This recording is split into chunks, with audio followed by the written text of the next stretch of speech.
Everywhere is on fire. Yeah, everywhere is on fire. Mohbad's father is ready to roll. In fact, what is about to happen in the next 72 hours? In fact, 72 hours is just putting it lightly. Shorter than that, what is going to happen in the next 24 to 48 hours will blow your mind. A lot is already going on right now. Still on justice for Mohbad. Justice for Mohbad. As you all know, things have been done on the ground and they want to use manipulation to drop this justice for Mohbad in the bin. They want to make sure that nothing comes out of it that will give that justice to Mohbad. But we are saying no. And I'm glad that we all stood on our ground backing justice for Mohbad, because this has given Mohbad's father that extra push. You need to see, you need to hear the fire in his voice. This that Mohbad's father revealed will blow your mind. And when I say blow your mind, I mean, yeah, it will blow your mind. Now, pause a little bit so that you can understand what I'm saying. You see, Mohbad's father, he had kept saying things to himself in a bid to protect his family. He was still looking at that family thing. Oh, my mother, my children's mother, and my children, who knows the future? He was thinking of the future. Oh, future, a good name is better than. He was still conscious as a Yoruba man of morals, of certain values. But now, he has realized that we are in a different dispensation. Life is different. We are beginning to see life in a different angle. And he has come to realize that wickedness has nothing to do with the color of your skin, your tribe, your location, the religion that you affiliate with. He has come to realize that this has to be dealt with squarely. And I am glad, in fact, I am liking the position that we are now. He is now ever strong. In fact, Mohbad's father said he's going to be ruthless on this one. He's going to be ruthless on this one. He's not taking anything lightly. On this, you know what shook him at the coroner inquest? He saw the battered body of his son on the slide when the pathologist presented the report. He could not stand. He had to be rushed out of the inquest because what he saw broke that was inside of him. That let us keep the thing family. This family thing. He realized that he's dealing with serpents and scorpions. Without wasting much of your time, let us get right into this. But before we proceed, please like and share, tap on the subscribe button, turn on the notification bell to encourage this channel to do more. Kindly tap on that thanks button, the one with the love icon and the dollar sign in the middle of it. And I want to say a special thank you, and may God replenish the pockets of those that have tapped on that same button. Let's get right into it. Now, in kan ṣẹlẹ̀, gbogbo ẹ̀yin tẹ́ ń wò mí, Baba Mohbad ló wà lórí line. Baba Mohbad ni. A ti sọ pé kẹ́ má máa lọ grant interview, ẹ má bínú sáì pé mo pè yín, ẹ jọ̀ọ́ nítorí Ọlọ́run. But in kan rú gbogbo àwa ọmọ Nàìjíríà lójú. Number 1, ti corona inquest, a máa sọ yẹn later. But èyí tó rú wa lójú jù, a rí lórí page Sowore lẹ́ni, blogger Wunmi. A rí pé Wunmi kọ síbẹ̀ pé ẹ̀yin lẹ jẹ́ kó rí justice. Wunmi dẹ̀ kọ síbẹ̀ pé ẹ̀yin lẹ ní kó sáré lọ sí Mohbad. Bàbá, ẹ má bínú sà. Màá fún yín ní gbogbo platform yìí, kò bá jẹ́ 2 hours bàbá. Màá ra káàdì fún yín. Tẹ́ ẹ bá ní káàdì, ẹni kó lọ ra káàdì wa. Ẹ ra káàdì 10,000, 20,000 bàbá. Màá ṣe owó yẹn sí yín tá bá ti ṣe tán. Ẹ farabalẹ̀ má kánjú bàbá. Ṣé ń gbọ́ mi bàbá? Ẹ bá mi sọ̀rọ̀ yẹn bó ṣe jẹ́ bó ṣe pa Mohbad. Kẹ́ má ṣàlàyé, ẹ má sọ òyìnbó bàbá. Ẹ jọ̀ọ́ ẹ má sọ òyìnbó. Àwọn tó máa interpret fún wa, wọ́n bá wa interpret. Ẹ wá sọ bó ṣe ṣẹlẹ̀. Bí Wunmi ṣe ń tọ́ka sí yín, bẹ́ ṣe lọ sí police station tí Dàrúṣà, gbogbo ẹ̀yin kẹ́ bá wa sọ̀sà. Àwọn èèyàn ti sọ pé àwọn máa ra voucher fún kò bá jẹ́ 100,000 voucher bàbá. Ẹ má gbà láàárọ̀ yìí. Ẹ bá wa ṣàlàyé. Gbogbo ọmọ Nàìjíríà ló ń wò yín báyìí sìn. ẹ bá wa ṣàlàyé. Ẹ bá wa kí àwọn olólùfẹ́ yín, bàbá kí àwọn olólùfẹ́ yín sà. Mo kí gbogbo ọmọ Nàìjíríà nílé lókè òkun ní gbogbo àgbáyé wípé wọn ò dá mi dá torí mi ò ní parọ́ fún yín mà. Ó ti ń rẹ̀ mí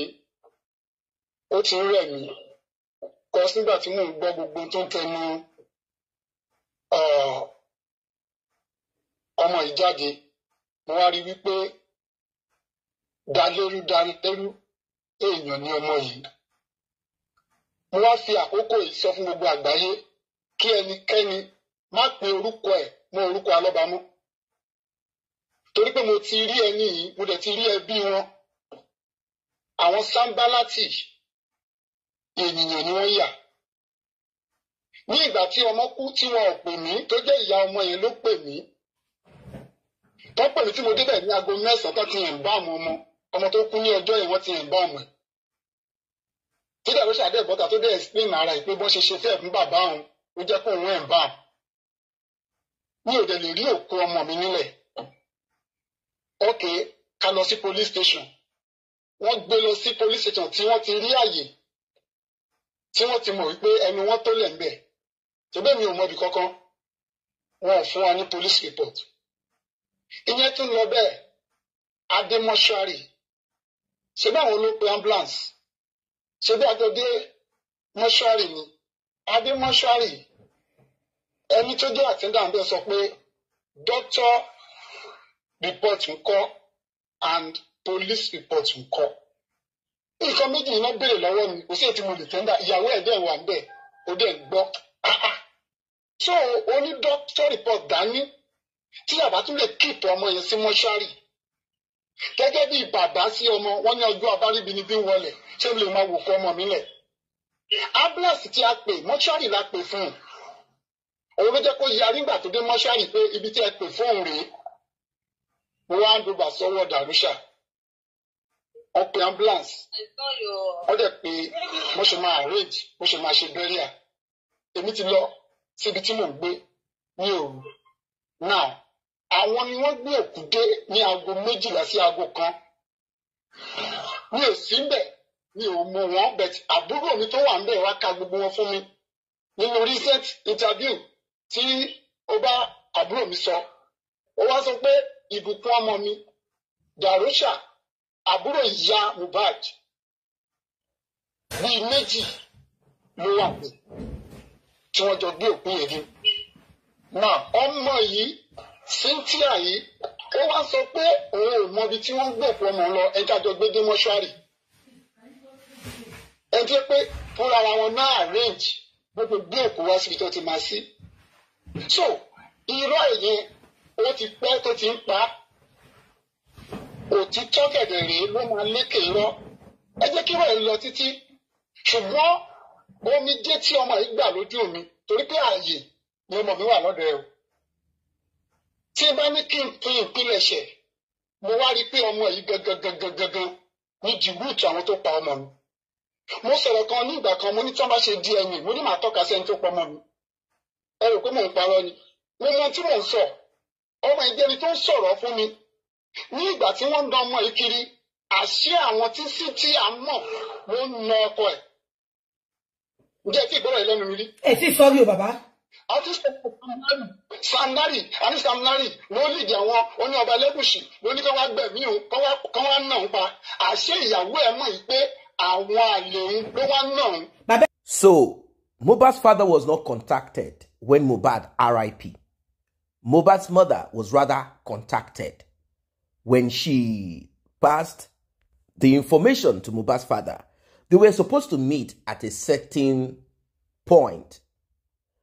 But to his dismay, Mohbad's father watched Mohbad's mother drive past that particular point, not looking, not caring. He said, well, he went ahead to join.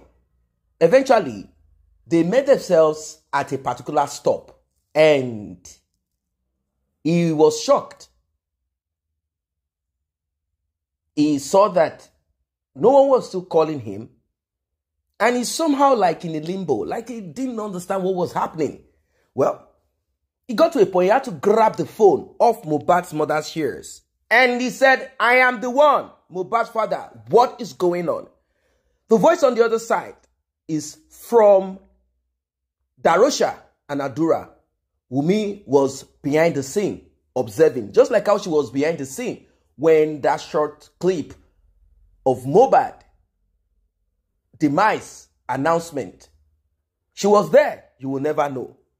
Always behind the scene, like a little devil. You know how demons hide behind the scene to oppress, to destroy. That is how she has always been. Now, upon getting to that house, sometimes around 9, 10, Mohbad's father went upstairs. I'm not going to go to that. He saw the duvet, red, filled blood, and all of that. He said, how can it be that my son passed away some couple of hours as they claim? Why was he embalmed? Darosha, you told me, you told everybody, you wrote it on social media that you had embalmed my son. All of a sudden, Darosha is saying that his social media was hacked and that he's not the one that wrote what was written. That is what he said. That he's not the one that wrote it. And that it is Adura, that is Mohbad's younger brother. He agreed to this fraud because his mom is interested in it. He agreed. He agreed. And he said, yes, I am the one that embalmed my brother. You want to take me to jail? Go ahead. Now, Mohbad's father, all of a sudden, has discovered this truth. That when he requested for a police station that they should go to, like, where is the police station around this locality, this vicinity? According to him, Wunmi had instructed behind the scene the particular police station to go to, having called our mother on this. And the mom said, take to this particular police station. I have people there. That is why when they got there, the police that was to stop was not there at that time. Eventually, the call came through. He picked up and he jumped in when Mohbad's father was about to be handed the documents to take Mohbad to the morgue and said, hey, don't give that man. That is strange. He was particular. Don't give that man police report. Why? Because they needed Mohbad's father to be frustrated enough to follow the droppings.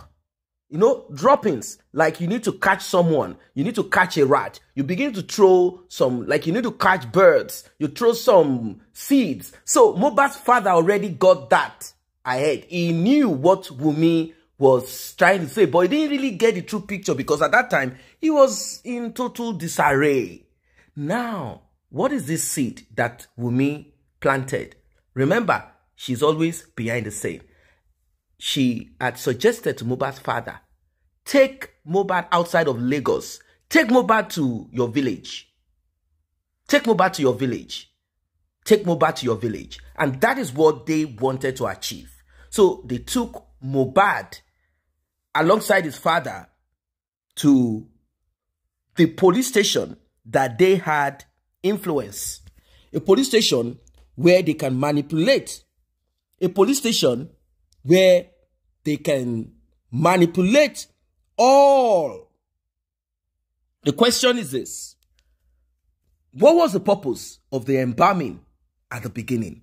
Darosha said, I embalmed Mohbad because I know about embalming. I saw how my father was embalmed. How come Mohbad was embalmed by Darosha if he had passed away few hours?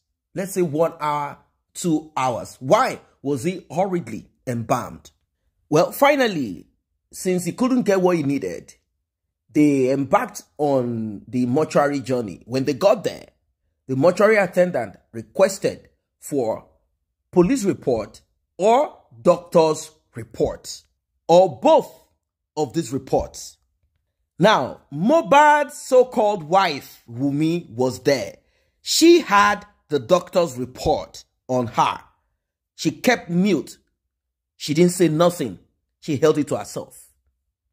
Now, Mohbad's father said he left to get a place for the body of Mohbad to be deposited. He handed over to Darosha. Darosha, Wunmi, Cynthia, Mohbad's mother's younger sisters, 2 of them, Mohbad's father's partner, and some couple of other people were the ones that were present there, and Mohbad's father's brother, they were present there. According to Mohbad's father, and he's saying it emphatically, that Mohbad had told him a lot of things. He's saying it without mincing words, that Wunmi is the prime suspect, and Wunmi is behind, at the front, in the middle of the demise of Mohbad. Mohbad's father is saying it clearly that Sam Larry and whoever it is that is one of the or group of people that is benching Wunmi, Wunmi knows about it, and they are the ones beating Mohbad, oppressing Mohbad, because they are laying with Wunmi. Let me break it down for those who don't know what benching is. They are the ones laying the pipes inside of Wunmi to get electricity. Wunmi, the transformer. Mohbad had told his father many of these things. Recall, Mohbad released a video, and in that video, he was screaming, saying, Cynthia is with them. Cynthia is with them. Oh my God, I don't know who to believe anymore. This world is wicked. Let me go to the hospital. I am going to the hospital. And in that video, Wunmi screamed, open the door. That is the door of the car. Let me get down. Because Mohbad said, look at what they have done to me. Oh my God. Normally, if Mohbad was suffering from depression or he had some mental issues, Wunmi as wife, not girlfriend, that she claimed, oh, I am not, I am the wife. You will be so kind of concerned. You want to go to the hospital with your husband. Why are you requesting to come down from the car? This is what they say she does. Whenever there is any issue that she is directly or indirectly involved in the trauma of Mohbad, the molesting of Mohbad and all of that, whenever Mohbad finds out that she's connected, the next thing is to carry her bags, get out of the house, stay in wherever it is. Or if they are driving, like what she did when they were coming from the last show that brought the final demise of Mohbad. You see, one thing about life is this should serve as a lesson to parents and also to you as a man. When you think that lady, or as a lady, that man, oh, this person, I will not find a man like that. It's a lie. Think back. That relationship, that girl that you were in a relationship with, that guy you were in a relationship when you were 16, 17, 18, and you thought the world revolved around both of you. You thought that there is no other person in this world that will be like that person. But now you are not with that person. You are with someone else. If you are to look back, or maybe you meet that person, will you still say the same thing? You say, God forbid, over my dead body. Mohbad should have left long time. So same as Wunmi did when they were coming back from the show. She asked to be stopped, that she was going to get out of the car. That is what she does. Mohbad's father is on fire right now. He said, Oba Elegushi, Sam Larry. Mohbad told him, these people said they have been instructed to RIP him. And Wunmi knows about it. Ask yourself, who is Wunmi? What is Wunmi? How come Wunmi is so protected on this? Come on, let us ask ourselves. We know what Nigeria is. Wunmi would have been thrown under the carpet. She would have been thrown under the bus. She would have been thrown under the trailer. She would have been thrown under the caterpillar within seconds. But because there are certain people, wicked people, connected in high places, like what the scriptures of the Christians says, wickedness in high places, they are the ones that are rooting for Wunmi. I've said it several times, and that is why people are not ready to stop mentioning the name of Oba Elegushi. There is something connected to it. That is why.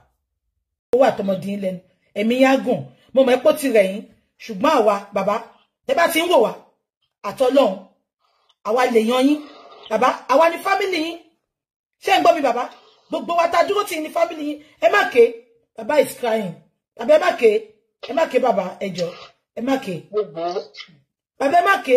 Ẹ má jẹ́ kí mi wà emotional, ẹ jọ̀ọ́ sir. Ẹ má ké. Baba ẹ má ké. Àwọn àlè ló pọ̀ mọ́ yìí. Baba hold on. Baba hold on. Baba hold on. Baba hold on. Baba hold on. Okay. Ah, baba fẹ́ sọ̀rọ̀. Mo ń bọ̀ baba. Ẹ má bínú sir.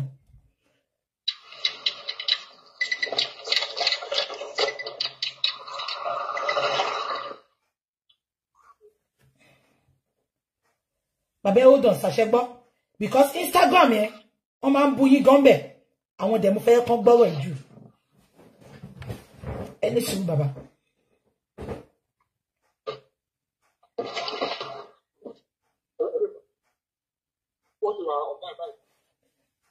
ó yá baba má sọ̀rọ̀ yín lọ. So traces mi tí mo fi sọ pé tó bá ṣe DNA máa sọ ní tó pọ̀ mọ́ mi rè mo kàn fẹ́ sọ díẹ̀ nínú ẹ̀. Okay. Torí ọmọ yẹn sọ fún mi pé bí Samuel ṣe wá ń fi ìyà jẹun gbogbo ibi tó bá ti lọ kọrin. Àṣé àwọn àlè tí Cynthia mọ̀ òun ló pe ogun wọlé fún ọmọ mi. Ó sì òun ní bàbá ní òjò ẹ̀kan rí traces. Traces pé ó gbẹ̀mí ẹ̀ ó kí n bo ní ẹ̀jẹ̀ ti wáyé ìwọ ló wà nílé o ò lè sọ bí ẹ̀jẹ̀ ṣe jẹ́. O ò lè àgbọ̀n kankan lẹ́nu ẹ wípé nǹkan báyìí tó ṣekú pọ̀pọ̀ ẹ̀ rè. Òun ní kí n gbé lọ sẹ́kìkì kí n lọ ro. Irú èèyàn wo òun mo fi pè ní Sambalanti wọ́n sì ń bẹ láyé ṣùgbọ́n mo sọ mo dé pa láṣẹ ẹnikẹ́ni èèyàn kéèyàn wọn ò gbọ́dọ̀ pe orúkọ ẹ̀ mórúkọ ọlọ́ba mọ́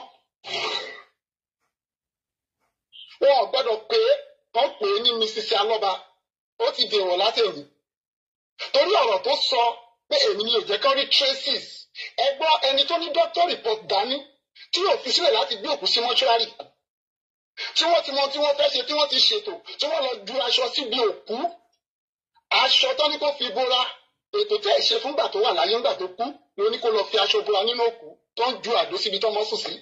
Ọjọ́ àdó síbẹ̀. Ọlọ́run púpọ̀ kú àti wọn ló mú kí ìmọ̀ wọn kó má jọ tó fi lọ ẹ̀zúùm ọmọ yẹn ní ìgbà tó ti ẹ̀zúùm ọmọ yẹn ní àṣírí wọn ti bẹ̀ sí tú. Tí wọ́n bá pinnu láti ṣe àtúnṣe ọ̀run ṣe tán láti gbà wọ́n ṣùgbọ́n torí pé wọ́n dúró àyà wọn yìbì láti tẹ̀síwájú nínú ìwà bí wọ́n sì gbọ́n fẹ́fẹ́ ṣùgbọ́n Ọlọ́run tó ní agbára Ọlọ́run tí mò ń sìn Ọlọ́run Orímọládé á tú àṣírí wọn délẹ̀. Àbí Jésù. Tó bá jẹ́ bẹ́ẹ̀ ni wọ́n ṣe ní òun tó bá jẹ́ bẹ́ẹ̀ ni ẹbí ìyá kàkà bẹ́ẹ̀ ò lè pè é sí kọ̀rọ̀ wọ́n sọ fún pé ètò ojú òótọ́ ọ̀rọ̀ rèé ẹni doctor report múlẹ̀ kán lè tọ́jú òkú yìí ẹ wá gbé òkú lọ ní they have take my nigger they have take my nigger ọkọ tó bímọ fún ló pè ní nigger àṣà àwọn àlè ló ń na ọkọ kiri pánsá òfúra pánsá jáná àjà òfúra àjà jì sí kòtò ọmọ yìí òfúra pé àwọn àlè ló ń nà òun èèyàn ló dẹ̀ burú jù wọ́n ní tí obìnrin bá ti ń ṣàgbèrè bí ò pọkọ yóò para ẹ̀ ó wá pa ọmọ mi báyìí nínú ìwàsí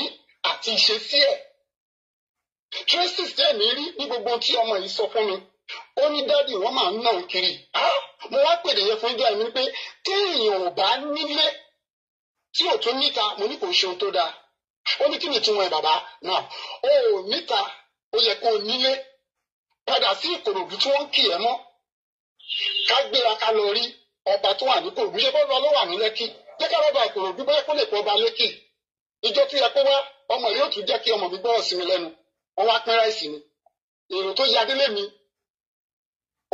ó lé ní mílíọ̀nù bọ́ọ̀lù la ṣe fẹ́ lọ rí ọba kò ṣeé ṣe so ó mọ bó ṣe manipulate ayé ọmọ yìí tí òjò gbọ́rọ̀ sí mi lẹ́nu ó di etí ẹ̀ ó mú kí àlè máa wọlé òun ló ṣílẹ̀kùn fún ọ̀tá láti pa mí lọ́mọ tó bá ṣe DNA gbogbo àṣírí máa tú Àwọn sọ̀rọ̀ pa DNA wọ́n ní kì í ṣe ohun tí wọ́n rán àwọn kan nìyẹn bí kò ṣe pé is the one of the motive tó pa ọmọ yìí. Àlè ń wọlé ní àkókò tó wù, àlè ń pe ìyàwó ní àkókò tó wù. Ọmọ yìí sọ tú ọ̀rọ̀ tí mo gbọ́ lẹ́nu ọ̀rẹ́ Mohbad ń sọ pé ẹ̀ẹ̀kan ló ń súnmọ́. Ẹ̀yin náà wo orúgbé ayé tí ọmọ mi gbé. Kí ọkùnrin wà nílé kó sọ pé ẹ̀ẹ̀kan ló ń súnmọ́ ìyàwó òun tó fi lóyún. Ó ti lọ gbóyún àlè wálé láti pa ọmọ mi. Wọ́n ní wọn ò jẹ́ kán rí ojútùú. Ok, wọ́n ní CCTV camera wọn àánú ilé wọ́n ti destroy ẹ̀. Kí àwọn èèyàn tó bẹ̀rẹ̀ sí ṣe. Ẹ̀jẹ̀ tá a bá ń lé kọ́ kò ní túmọ̀. Gbogbo wọn parapọ̀. Àwọn Sámbálátì tí mò ń sọ̀rọ̀ nípa èyí, wọ́n gbìmọ̀ pọ̀, wọn ò rí ọ̀rọ̀ sọ. Kí ló pa ọkọ ẹ? Ò rí ọ̀rọ̀ kankan sọ. Ó ní bàbá mi ò jẹ́ kán detect. Ṣé mò ń bá wọn gbé ni? Ṣé mo wà ń bẹ̀ ni? Nígbà tí wọ́n gbé lọ sí hospital tí wọ́n direct wọn sí mọ́ṣúárì kí ló dé tó fi bẹ́ẹ̀ kú padà sílé. Ó rí pé àwọn iṣẹ́ ibi tí wọ́n fẹ́ ṣe lọ́ọ̀yà náà tún wà pẹ̀lú wọn irú lọ́ọ̀yà wo rèé Ọlọ́run mi. Ṣé lọ́ọ̀yà ló yẹ kí n bá níbi tí ọmọ kú sí? Kí ni iṣẹ́ lọ́ọ̀yà ń bẹ̀? Wọ́n ń ṣe mítìn kọ̀kọ̀. Wọ́n ń ṣe mítìn kọ̀kọ̀, wọ́n ń pè mí sí gbangba. Àdàbí àbí wọn o, àdàbí àbèrè, àdàbí àbí wọn o, àdàbí àbèrè o.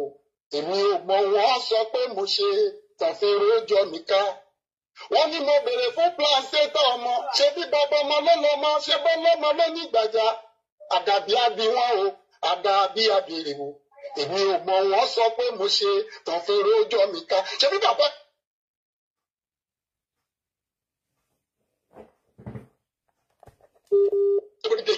síta ọmọ agbójú ti ni bàbá ẹ̀ náà fi kàn lè yọ ojú táni ya wèrè lẹ́kọ̀ọ́. Ṣébí ni mo yọjú pọ̀ mọ̀ mi rèé kí bàbá ẹ̀ yọjú kó sọ pé ọmọ òun ni Cynthia dàrúdàpọ̀ kọ́ má pè é ní orúkọ alọ́bàmọ́. Mi ò fẹ́ sọ̀rọ̀ púpọ̀ torí ohun tí ẹbí wọn ṣe sínú ẹbí mi ohun tí mi ò lè gbàgbé láyé ni. Àlè wọlé ó pa mí lọ́mọ. Àlè wá ń na ọkọ ìyàwó dẹ̀ mọ̀.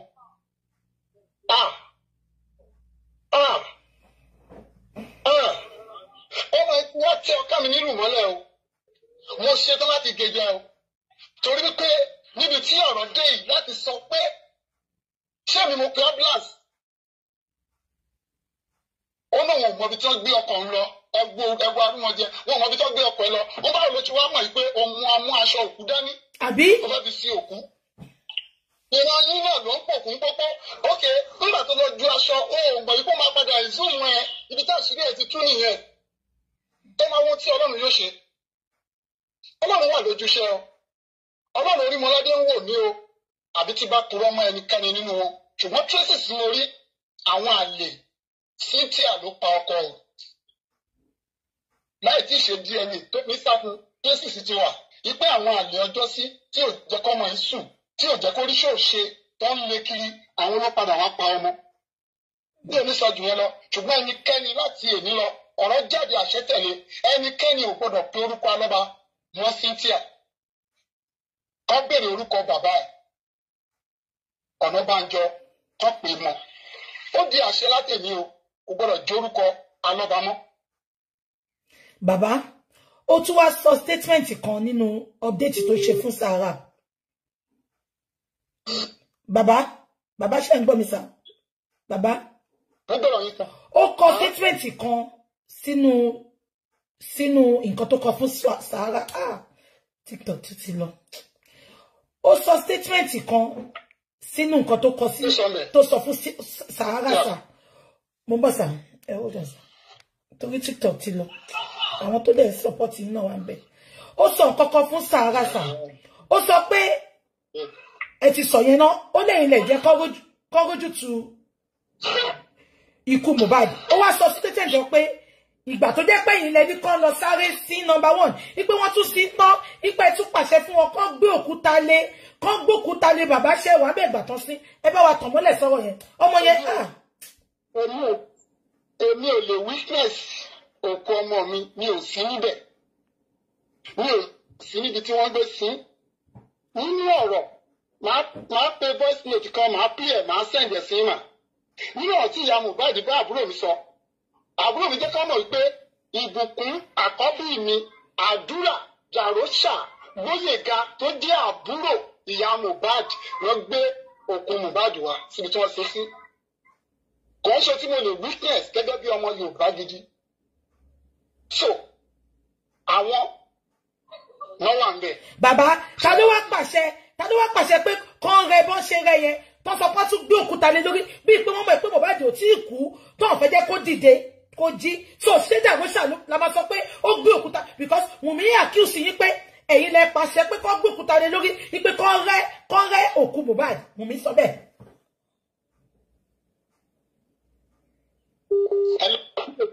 Níbẹ̀ rárá tó bá dẹ̀ níbi tó ti rí àwòrán.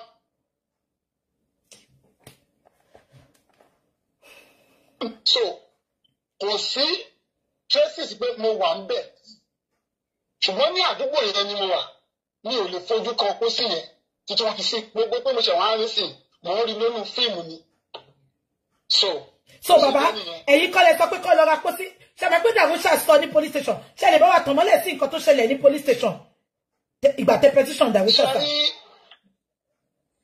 ṣe rí Dàrósà ẹ̀yin náà ti rí nínú ìsọ̀rọ̀ sí ẹ̀ òun ló sọ pé òun kọ́ bọ́n ṣe ń kọ́ environment nígbà tí bàbá òun kú ó ti kọ́ síta tí gbogbo ayé ti rí now wọ́n wá yí narrative yẹn sí orí àdúrà yẹn mo fi sọ pé ẹnikẹ́ni tó bá ṣí mọ́ tó ẹ̀ǹbàm tí ò tí ì dọjọ́ kejì tó kó ẹ̀ǹbàm ọmọ yẹn kó fojú balẹ̀ ẹjọ́ so ọ̀rọ̀ mi ò pọ̀ púpọ̀ because bí mo ṣe wà yìí inú yẹn ó ń bíbí sí gbogbo àwọn tó gbìmọ̀ pọ̀ láti lọ́wọ́ inú ikú ọmọ mi tí wọ́n lè pa kí ló lè mú environment ní ọjọ́ yẹn how many hours kí ló ti bá a fà ta ló fáwọn orí ẹ̀ ṣé mo wà ń bẹ̀ ni wọ́n ṣètò ẹ̀ wọ́n perfect ẹ̀ wọ́n mú aṣọ tó máa tó pín sórí òkú wọ́n mú wá ṣùgbọ́n Ọlọ́run tó fẹ́ tú àṣírí tó ní agbára Olúwa tó le tó ní agbára ó dẹ̀ mú kí wọ́n ẹ̀zùn òkú yẹn aṣọ àṣírí yẹn ti tú bẹ́ẹ̀ ni àṣírí gbogbo ẹbí wọn bó ṣe máa tú àdàbí tó bá yẹ kó ń purọ́ mọ́ wọn. mọ́mí bàbá tọ́lá ní ìbéèrè mi.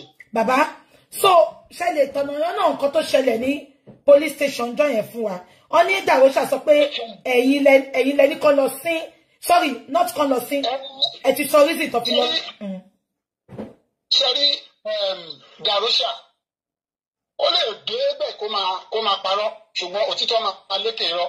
bẹ́ẹ̀ni. náà mi ò mọ bó ti pe ambulance òun ló pe ambulance owó tí wọ́n kó wá ọwọ́ ẹ̀ ló wà ṣèbí representative dìkínní ló wá tí mo dẹ̀ sọ pé kìkan kó sí lọ́wọ́ òun ló sanwó fún ambulance òun ló pay ẹ̀ up ó tún ṣèyẹn tán òun ló arrange ṣebí gbogbo rìsíìtì ẹ̀ máa wà lọ́wọ́ ẹ̀ ṣèbí kánípẹ́ ni mo tẹ́wọ́ gbowó yẹn sí èmi ni màá sọ pé mo ṣe transfer òru yẹn mo ti kúrò ń bẹ̀ òun ló ṣètò òun ni bàbá àsìkò tó ṣètò òun ni mo fi lé lọ́wọ́ nígbà tí wọ́n ti gbà á ní mọ́ṣúárì ta ni mo tún mọ̀ òun ni pa ó tún jẹ́ ẹ̀gbọ́n sí nígbà tí èmi rí ọkàn mi balẹ̀ pé wẹ́ á lè ṣe ojúṣe so nígbà tó bá pósí kékeré ṣé mo wà níbẹ̀ ni nígbà tó máa tánu orí ẹ̀ a kì í ṣe mùsùlùmí wọ́n ní mi ò tí ì fojú mi rí o ṣùgbọ́n wọ́n ní wọ́n fá irun orí ẹ̀ ni mi ò mọ̀ túmọ̀ ẹ̀ kí ni mo mọ̀ tán fi ṣe ṣùgbọ́n Ọlọ́run tó fẹ́ tú àṣírí ló mú kó àìsùn ọmọ yẹn torí wọ́n gbìmọ̀ pọ̀ wọ́n fẹ́ ṣe perfection ṣùgbọ́n Ọlọ́run tó ní agbára ní ìgbà tó sọ pé tán Ọlọ́run ló sọ pé ó kù fún ọ ló sọ pé àṣírí yẹn máa tú èmi ò mọ̀ gẹ́gẹ́ bí ọmọ yẹn ṣe ṣe tí gbogbo àwọn ènìyàn tí gbogbo ẹbí wọ́n lè gbìmọ̀ pọ̀ pé kọ́ dẹ̀ bo àṣírí ohun tó pa ọmọ yìí tracy sẹ́mi rí ni mo sọ fún yín yẹn ọ̀rẹ́ ẹ̀ sọ wípé ó sọ pé ẹ̀kan tí mo bá ẹ sùn ó wá ló gbóyún dé pé ọmọ yìí ò ń ṣọmọ òun àwọn kan wá sọ pé ṣé kò rìjẹ́ẹ̀tì ẹ̀ kò rìjẹ́ẹ̀tì ẹ̀ ló sọ orí èdè yẹn bàbá kí ló pa ọkùnrin jù yẹn lọ. bàbá ṣe lè bá wa bàbá ìgbà tẹ́ lọ bá àwọn ọlọ́pàá ní police station tẹ́ lọ yẹn ṣé lè sọ nǹkan tó ṣẹlẹ̀ ńbẹ̀ fún ìgbà tó lọ bá wọn lálẹ́ ẹjọ́ yẹn pé Mohbad ti kú ẹjọ́ sá ṣé lè bá wa tọ̀ mọ́lẹ̀ sí because àwọn ọlọ́pàá náà àmọ́ stand wọn kí ló ṣẹlẹ̀ ìgbà tẹ́ lọ bá wọn pé Mohbad ti kú ṣé gbé òkú yẹn lọ síbẹ̀ ni.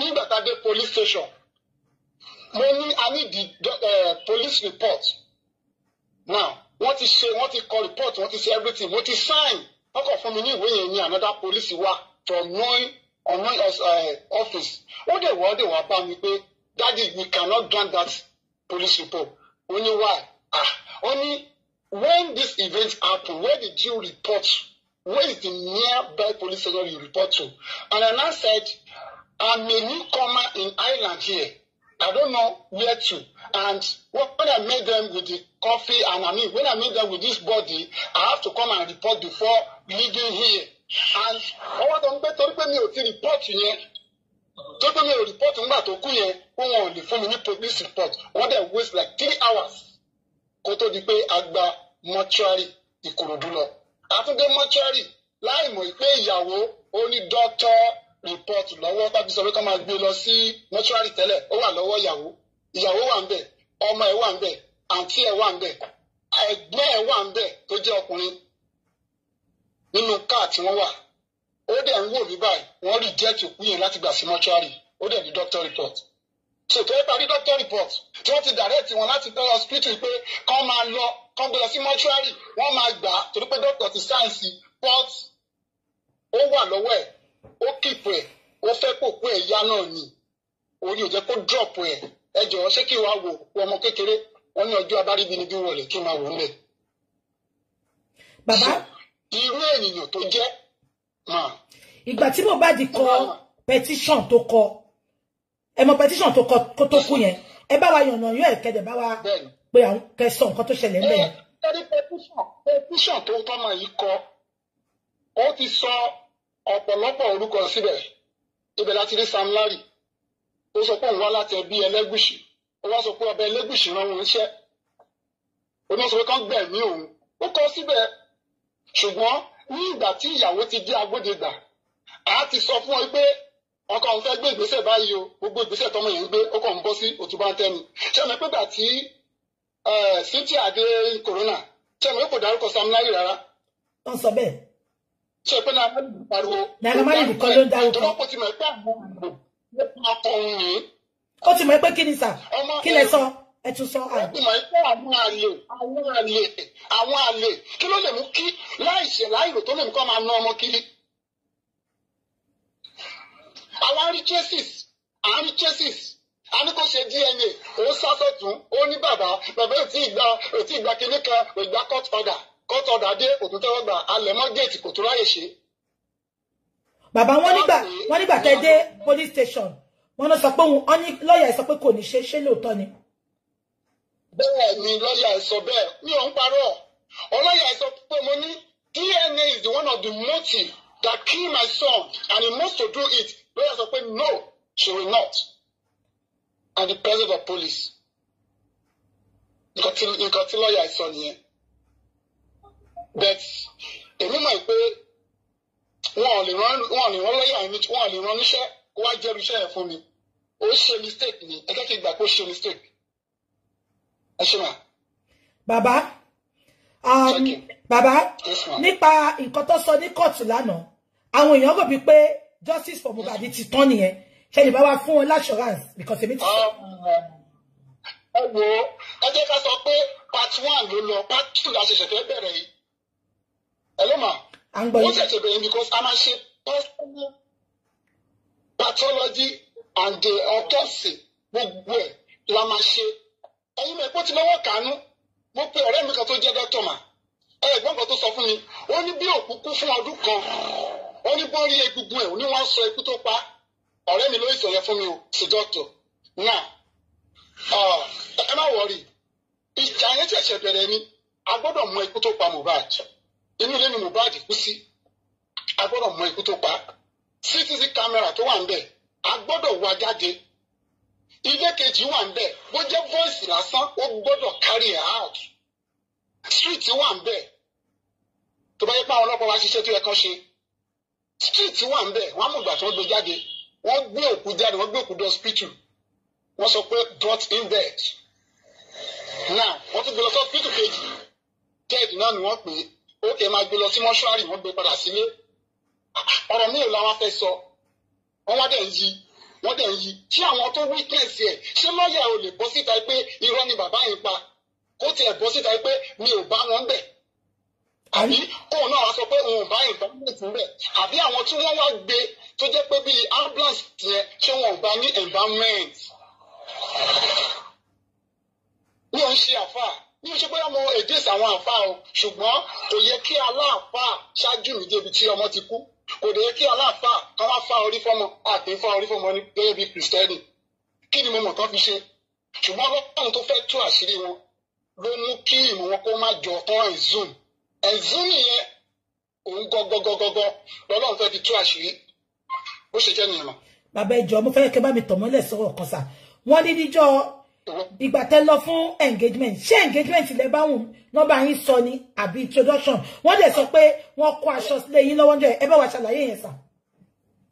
ọ̀rọ̀ ńlá lẹ sọ yẹn nígbà tí wọ́n sọ pé a fẹ́ ṣe introduction gẹ́gẹ́ bí ọmọ Yorùbá introduction ló máa ṣáájú èmi dẹ̀ ti pinnu pókè màá ti ẹ̀rẹ́ ní fẹjọ́ sùn èmi rò pé bàbá ẹ̀ complete ni ohun tí wọ́n lò fún Mohbad wọ́n lò fún bàbá Wunmi sorry to say that mo dé ojú agbo bí mo ṣe ń débẹ̀ kí n tó débẹ̀ ni mo ti ń gbọ́ pé wọ́n fẹ́ ṣe sí engagement wọ́n bá gbé gbádá fún mi mo bá wa gbádá.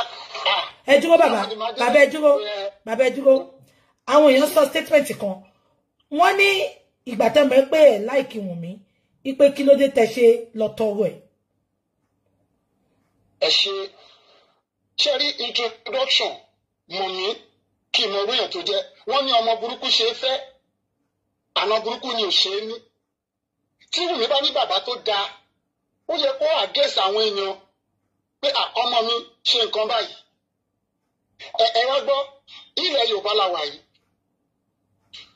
ọmọ mi lórí ló mú wálé èmi kọ́ ni mo fẹ́ bá gbé mo fẹ́ lọ mọ àwọn òbí ẹ̀ tí mo rò pé wọ́n ti léèrè jáde mo lọ sí Ẹ̀pẹ́ introduction mo bá lọ adẹ̀dẹ́bẹ̀ wọ́n dẹ̀ mú bàbá wá wọ́n ti ẹ̀wọ́ṣọ sí lọ́rùn tó yẹn ni ó ti mọ̀ pé ọwọ́ kan wà lára bàbá yìí àbórí ẹ̀ pé àbórí ò pé nítorí ẹ̀ bá pé ni wọ́n ní ẹgbàá 2 acre lọ́wọ́ ọmọ mi mo fi allegation yẹn kan ẹbí yín ọ̀dẹ̀ block mi wọ́n á rí i pé ohun tí wọ́n lò fún Mohbad wọ́n lò fún bàbá òwúrọ̀ ìyá ń gbọ̀n lọ́mọ wọn ṣé wípé ìyá yẹn náà ti fi ṣe ra ẹ̀ bàbá yẹn gan ò pé nítorí ẹ̀ bá pé ni ọkọ ọmọ ẹ tí wọ́n lọ ń yáwó lọ́wọ́ ọmọ mi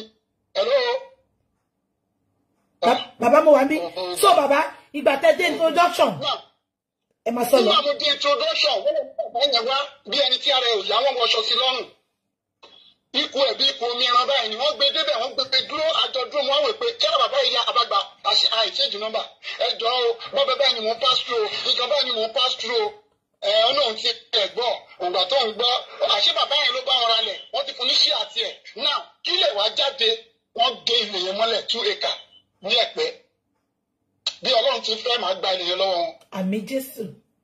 máa gbà wọn bẹ́ẹ̀ ni ọ̀run dẹ̀ máa gbà lọ́wọ́ wọn àdàbí tọ́mọ mi ò bá ralẹ̀ lọ́wọ́ wọn ni o àdàbí tí ò bá ralẹ̀ lọ́wọ́ wọn tí mo dẹ̀ pọ́nmọ mi ò jẹ́ parọ́ fún mi gbogbo ohun tó ní wọ́n change ẹ̀ wọ́n change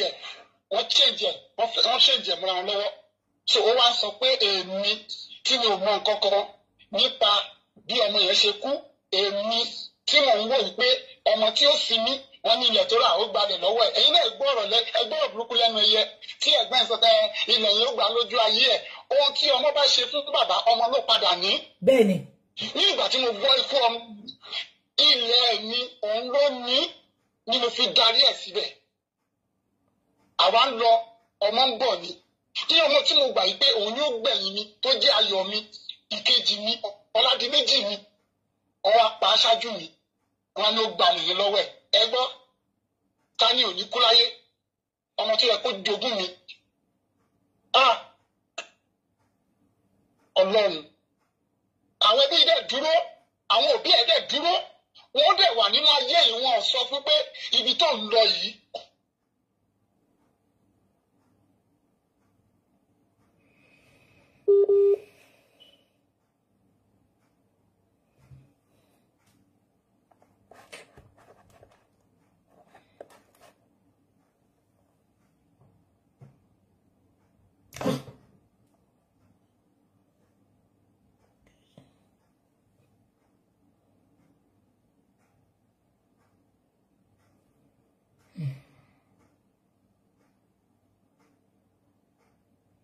Èmi call phone yẹn lọ on hold. I don't know what's happening. Yeah, baba ń bá yọ sọ̀rọ̀ lọ́wọ́, àbí?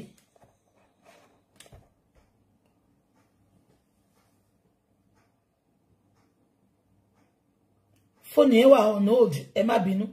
Ṣé gbogbo yín ti gbọ́? Ṣé gbogbo yín ti gbọ́? Òun ló mú Sam Larry sọ pé all stations settled. Case closed. Wọ́n ti gbé sí òkú òkín bá láyè rojọ́. Àdàbí àdà.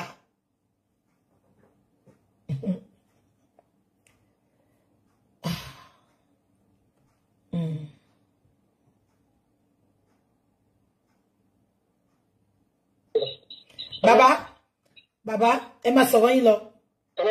Baba mo gbọ́ yín. Mo ní kọ̀ọ̀kan tí mo gbọ́dọ̀ sáré lọ attend sí. Ẹjọ́. Baba, ẹ jẹ́ kí n sáré béèrè last kíní lọ́wọ́ yín mo dẹ̀ fẹ́ béèrè. So, ẹjọ́ ìwà ń court àbí no retreat, no surrender. Àbí baba? Ẹjọ́ ṣe wà ń kóòtù, ẹjọ́ ṣẹ̀ṣẹ̀ bẹ̀rẹ̀ ni. Because irú ọ̀rọ̀ tí ọmọ yìí sọ yìí, ó fẹ́ da ẹjọ́ yẹn rú ni. So, gbogbo nǹkan tí wọ́n ń sọ yẹn, kò sí ètò ìjọmọ́ rọ́bẹ̀. Ṣé ẹgbẹ́ bẹ́ẹ̀ náà ni ìyá Mohbad ti jáde? Ká nígbà tí sí ọmọ yẹn bí ìyá Mohbad bá sọ pé èmi kọ́ mo bí ọmọ nìyẹn. Èyí náà tẹ̀ sí mọ̀ ní tí mo ti rìn. Ẹ ti rìn. Ebi tẹ̀ ti tó àṣírí. Mo sọ pé ẹ ti ṣe DNA pẹ̀lú Mohbad ẹ̀yin lẹ́bi. Mo ti tó àṣírí. Ẹ fi gbogbo wọn lẹ̀. Òun ṣe DNA ń sìn, òun sá káàkiri. Ìyá Mohbad náà tó ti fọ́ọ̀mù gbé mu tí ò mọ ibi tó ń lọ. Wọ́n fọwọ́ àbú ṣàbúlálejò, àbú tún dunú. Owó àbú kò ń ṣàbúlálejò. Wunmi, where and how did blood come about? This is what Mohbad's father is asking. This is what he's asking. And he's also repeating it again. That Wunmi, you are the one. This talk about bully is not a joke. Sam Larry does not need to be in Nigeria before Mohbad is snuffed out. It is a process. Wunmi herself, she's radical. She's a radical being, a very dangerous person. Questions have been asked. Wunmi, you claim you are the prime witness and not the suspect. Can you tell us categorically, specifically, clearly, what happened to Mohbad? You are unable to say anything meaningful. Now, look at Mohbad's father. He's saying, if they are willing to repent, heaven will look down upon them and grant them mercy. But because they are wrestled, because they are so wicked and they wish to remain wicked, God in heaven will expose them beyond human comprehension. Now, with all of this bullying and all of this issue, conflict and all of that happening, Mohbad's father said he took steps. For those who think Mohbad's father did not take steps, you see, there is a limit to what you can do when you are dealing with a grown-up person, adult. If you are talking about a minor, you can take charge and do whatever you want to do. Mohbad's father said to Mohbad, I'm taking you to the king in my locality where you grew up. That king will call the king in Lekki, Oba Elegushi, and ask about what is happening. They agreed. They were to meet. According to Mohbad's father, Wunmi did not allow Mohbad to come. Now, a lot of people had gathered in Mohbad's father's house, ready to go with Mohbad's father down to the king's palace. Mohbad did not come.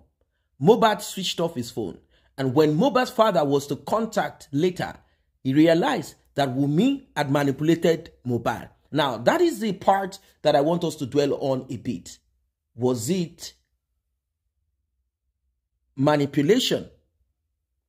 Not the spiritual manipulation now. Was it that manipulation that a woman can have over a man, or the kind of manipulation, that power that a man can have over a woman, a weak man or a weak woman? Or is it the other one? Mohbad was under a spell. Like I've told you guys several times, Wunmi is diabolic. She visits several spiritual homes. And she herself, from what we are hearing, she's possessed with demons. Mohbad's father is saying it again, emphatically, that Wunmi somehow had influenced Mohbad to a point where Mohbad could not listen to him anymore. Mohbad will not hear. Mohbad will run away whenever there is anything that would change his life or put his life in order. Mohbad will not want to listen. Mohbad will run away. Mohbad will escape. Mohbad saw some of these things. Recall that there is a CCTV mounted in that house, installed in that house. He saw it, but somehow it seems he is weak and he cannot act. Well, Mohbad's father is saying again that if DNA is done, all of the secrets surrounding the demise of his son will be exposed. Mohbad's father is emphasizing on motive, and that is why DNA paternity test is required. He is saying again that Wunmi would open doors to different men to come and service her in that house. And that Wunmi will receive calls from these people at whatever time. Wunmi became so accessible than the road in front of your house. Yes, that road. She became more accessible to different types of cars than the Autobahn. According to Mohbad's father, when Mohbad was taken to the hospital and the hospital had declared him DOA, well, the hospital had directed them to the mortuary. They decided not to take Mohbad to the mortuary. They brought him home, and when he got there, he met lawyer and a spiritualist, Islamic cleric. And he said, when he got there, he asked himself, how come these people are so fast and as if this has been prepared, pre-planned? He couldn't understand the professionalism. I mean, the expertise, as if this is what Wunmi had been doing for a long time. Everything was just put in place. Obviously, it is not Wunmi. There are people behind the scene who are experts in this wickedness. They called and they made sure that everything is put in place. Secret meetings. He said he observed this and he was like, what are these people talking about? What is really happening here? Now, Wunmi accused Mohbad's father of putting heavy stones, I think it's called boulder, on the corpse of Mohbad, on the coffin of Mohbad. He said he is not aware of this. In fact, he said these people know that Mohbad could stand up again. They know what they did to Mohbad. And that is the reason behind putting heavy stones on Mohbad in case Mohbad regains consciousness. They decided to put heavy stones on him so that he will not be able to stand up, rise up.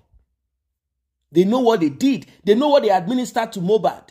Wunmi knows what she administered to Mohbad to weaken Mohbad before the final execution of Mohbad. According to Mohbad's father, coming from his friend who is a medical doctor, he said even if someone is gone for 5 years, that the bone of that individual, there are certain tests that can be done to find out the possibility of demise. But in the case of Mohbad, 8 days, they said they cannot find whatever it is, that the body of Mohbad had decomposed. You know, Brekete, family TV show, the host of it already said that when he visited Lagos and he went around these corrupt police officers, Not all of them, some group of them, although majority of them are corrupt, wicked, evil people. And they are getting their orders directly from somewhere. He said, from the look of things and what I can gather, they want Mohbad's body to decay, and they're also going to manipulate the toxicology and autopsy report. That is the end of it. But we will stand our ground strong on this justice. Justice for Mohbad.